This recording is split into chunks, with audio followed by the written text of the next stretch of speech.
Marvel and DC movie origins, not the comic book encyclopedias, but the versions the films actually put on screen. Origin stories are basically modern myths, one defining moment, one irreversible change, and a new identity forged out of loss, accident, or choice.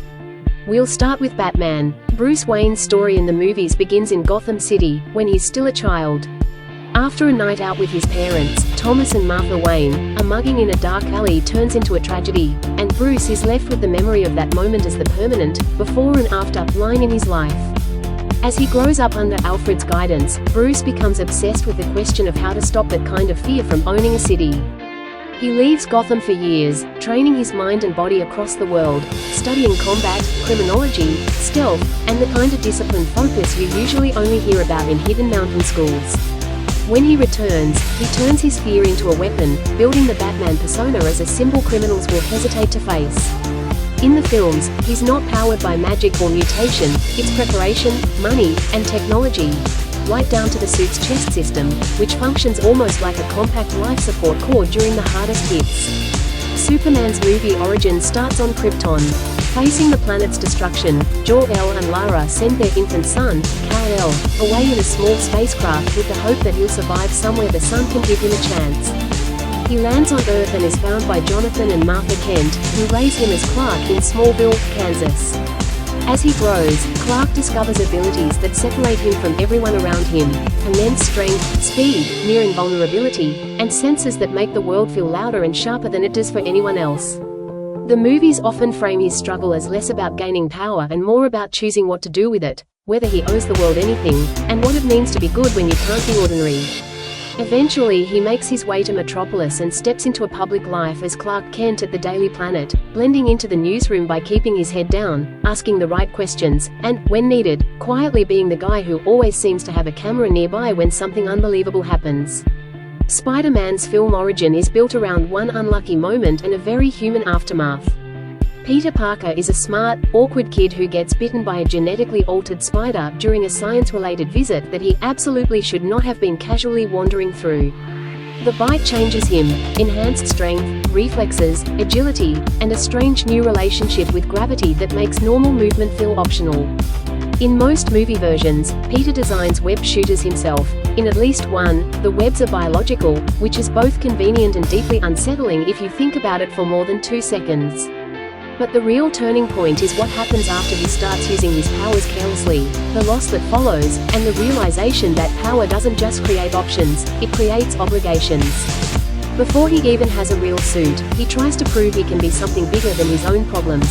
He looks for a way to sign up for responsibility, only to find out the world doesn't hand that kind of validation to a skinny kid who can't even pass the first check. The Hulk, in the movies, begins with Bruce Banner, a brilliant scientist pulled into a military-adjacent project that's trying to recreate a kind of superhuman breakthrough. The attempt goes wrong, violently. A gamma radiation accident rewrites Banner's biology, leaving him with a condition that's part curse and part weapon. When his stress spikes, especially anger, the Hulk emerges, an unstoppable force with strength that scales with emotion. Most Hulk stories on film aren't really about becoming powerful, they're about losing control and trying to get it back. Banner spends years hunted by General Ross and the military, moving from place to place, trying to suppress the transformation and keep other people safe from what he becomes. And because Bruce is a scientist, he treats his own body like a problem to solve: breathing techniques, isolation, anything that can keep the trigger from flipping. At times he even clings to a simple mantra, almost an oath, focused on willpower over fear, like repeating it could keep the green from taking over. Green Lantern's movie origin, as shown on film, centers on Hal Jordan, a talented but reckless test pilot. Hal is chosen not because he's the strongest, but because he can overcome fear, or at least stand up in front of it. After an alien Green Lantern named Aben Sur is mortally wounded, his power ring seeks out a successor on Earth and finds Hal. The ring grants the ability to create hard light constructs powered by the user's willpower and imagination, and it pulls Hal into a much bigger world, the Green Lantern Corps, headquartered on OA, a cosmic organization tasked with maintaining order. Training is brutal, and the ring's power isn't free, it responds to confidence, clarity, and courage.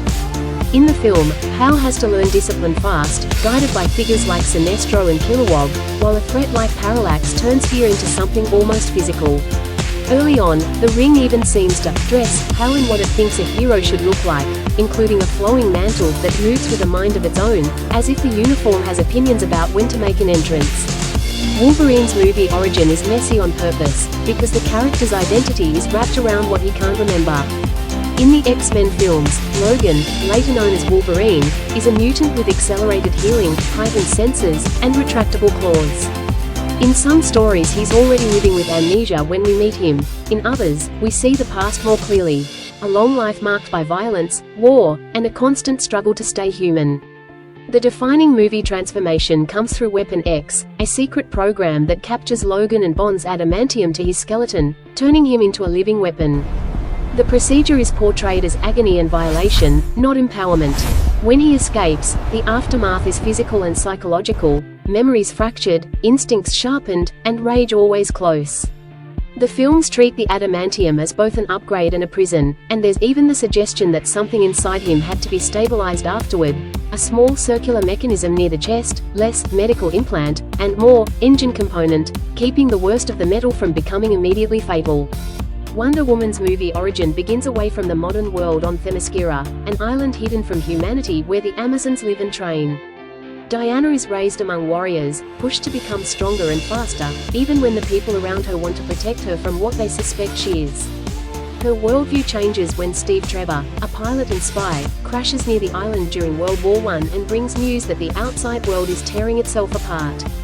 Diana believes the conflict is being driven by Ares, the god of war, and chooses to leave Themyscira, a decision that's treated as a true crossing of a boundary, innocence into experience, myth into history.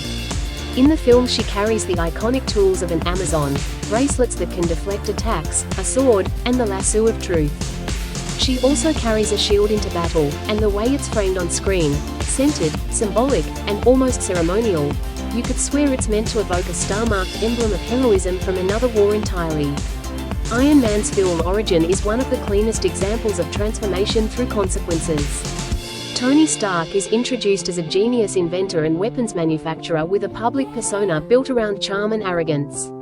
That all collapses when he's kidnapped overseas by terrorists who want him to build a weapon for them. Instead, Tony and fellow captive Yinsen build something else, a crude suit of armor to escape, powered by a device Tony creates to keep himself alive, the arc reactor. The arc reactor becomes both literal power source and metaphor, proof that Tony can build miracles, and proof that his life is now inseparable from his inventions. Back home, he refines the suit into something sleek, fast, and devastating, and he pivots from selling weapons to trying to control the damage his legacy created. The movies emphasize that Iron Man isn't born from tragedy alone, he's born from guilt, from accountability, and from a decision to take the blast radius personally, right down to the early chest plate designs that briefly flirt with a bold, star-like insignia before Tony settles on being his own symbol. Captain America's movie origin is rooted in the idea of character before power. Steve Rogers starts as a physically frail young man in Brooklyn during World War II, desperate to enlist even though his body can't meet the military standards. What he has, instead, is moral stubbornness. He refuses to accept that strength is the only measure of worth. He's selected for a top-secret program by Dr. Abraham Erskine, who believes the serum should amplify what's already inside a person. The procedure transforms Steve into the super soldier Captain America, strong, fast, durable, and he becomes a symbol as much as a fighter.